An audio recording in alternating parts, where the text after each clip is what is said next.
नमस्कार, ग्वालियर लाइव पर मैं हूं अर्पित शुक्ला और इस समय हम मौजूद हैं ग्वालियर हाई कोर्ट में। और ग्वालियर हाई कोर्ट में एक विवाद चल रहा है डॉक्टर भीमराव अंबेडकर की मूर्ति को लेकर के। दो पक्षों में जो वकीलों के धड़े हैं उनमें विवाद है और मूर्ति को लेकर के विवाद हो जाता है। और इसमें जो विश्वजीत रजौनिया एडवोकेट हैं जो कि इस पूरे ही मामले को लीड कर रहे हैं, वो हमारे साथ मौजूद हैं और उनसे हम बात करके जानते हैं क्या पूरी स्थिति है और क्या पूरी विवाद की वजह है। वकील साहब, देखिए असल में क्या है, बाबा साहब की मूर्ति प्रथम कानून मंत्री के तौर पर, संविधान रचयिता के तौर पर और समानता के प्रतीक के तौर पर जो है ग्वालियर की हाईकोर्ट बिल्डिंग में स्थापित की जा रही है।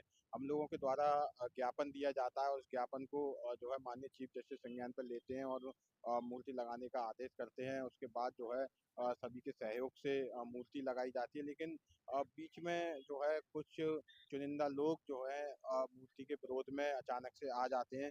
और वो जब आते हैं जब लगभग 80% काम पूरा कर लिया जाता है, उससे पहले वो जो है विवाद में नहीं आते हैं, उससे पहले वो विरोध में अच्छा नहीं वकील आते हैं। साहब, क्या वजह है कि आप अम्बेडकर जी की मूर्ति लगवाना चाहते हैं? क्यों लगवाना चाहते हैं? देखिए बाबा साहब को जो है समानता के प्रतीक हैं। बाबा साहब देश के जो है कानून मंत्री के प्रथम कानून मंत्री हैं।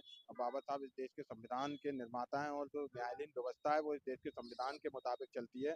सुप्रीम कोर्ट में भी बाबा साहब की मूर्ति है। अभी हाल ही में अशोकनगर जिला न्यायालय में बाबा साहब की मूर्ति लगी। असल में मूर्तियां जो हैं संघर्ष का प्रतीक होती हैं। मूर्तियां जो हैं हौसले बुलंद करने का काम करती हैं। बाबा साहब की मूर्ति पे जब कोई अधिवक्ता जहाँ पर पैरवी करने आएगा, अपने पक्षकार की जो है पक्ष रखने आएगा, तो बाबा साहब का सामने से जब निकलेगा, बाबा साहब की मूर्ति पे नमन करके जब निकलेगा, क्योंकि बाबा साहब न्याय के पक्षधर रहे हैं।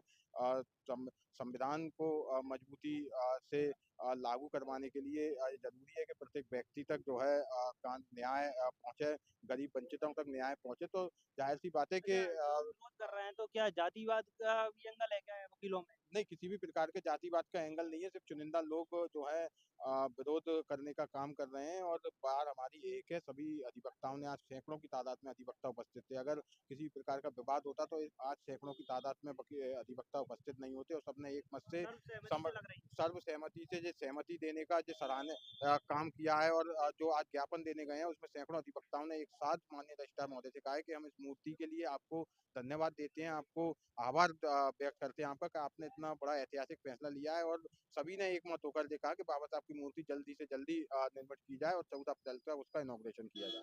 तो आप देख सकते हैं 14 अप्रैल को इनॉग्रेशन की जो बात है वो चल रही है और फिलहाल इस घटनाक्रम के बारे में आपका जो कुछ भी सोचना अपनी राय लिख सकते हैं और बने रहे हमारे साथ ऐसे ही अपडेट्स।